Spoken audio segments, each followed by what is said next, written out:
This is a variation of the lustre decoration technique. It's simply a matter of incising through the clay. Now, you can do that, of course, on the lustre, through the lustre, because the glaze is already fired. And I've painted, in this case, the ordinary pigment. This is a copper red. I've painted it on the shiny surface of the glaze, and I've let it dry. And I can now cut through this film of pigment with a little tool.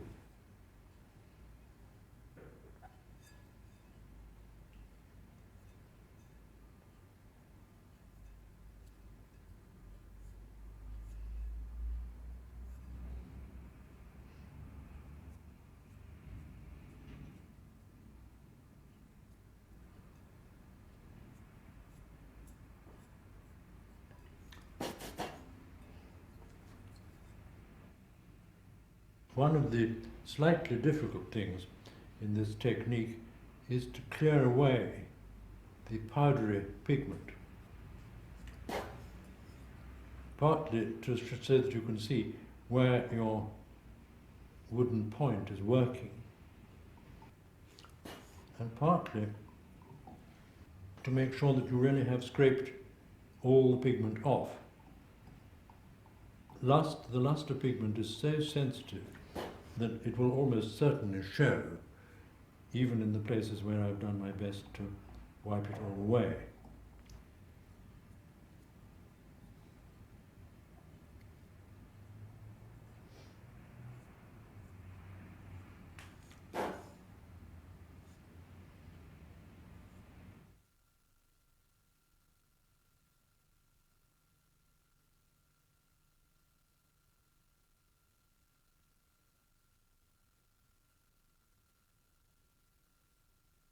This is to show you the effect of certain lustre pigments.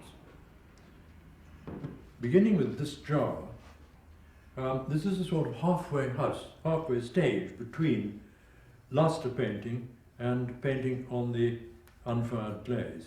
The blue was all applied on the unfired glaze and was fused in during the first firing. Then the pot was painted with the lustre pigment and fired in the lustre kiln, and this has been reduced and a little bit vapoured in the lustre firing. So we've got a combination of lustre and blue. Now this one is a very deliberate attempt to use the vapouring.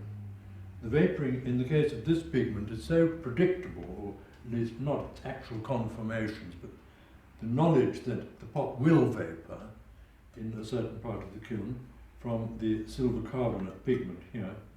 One can be quite sure it will vapour, so that you can rely on it. And in this case, although I didn't know exactly how it would vapour, I knew it would do so, so I've planned for it in the disposing of the brush stroke and the rhythm. Finally, I'd like to show you this one, which I think is my favourite of all the lustre bells that I've ever had. This, to my mind, is the most gracious vapouring that could possibly have happened. The asymmetrical design has been done in the hope that a certain amount of vapouring would occur. And all I can do is invite it. I don't know exactly how it will come about, but here it really has had the blessing of the firing, and it's done it, I think, in the most lovely way, so that every part of this pot is alive, every part is moving into the other. It's gentle, although it's all in movement. It's all of a piece, although it's constantly changing.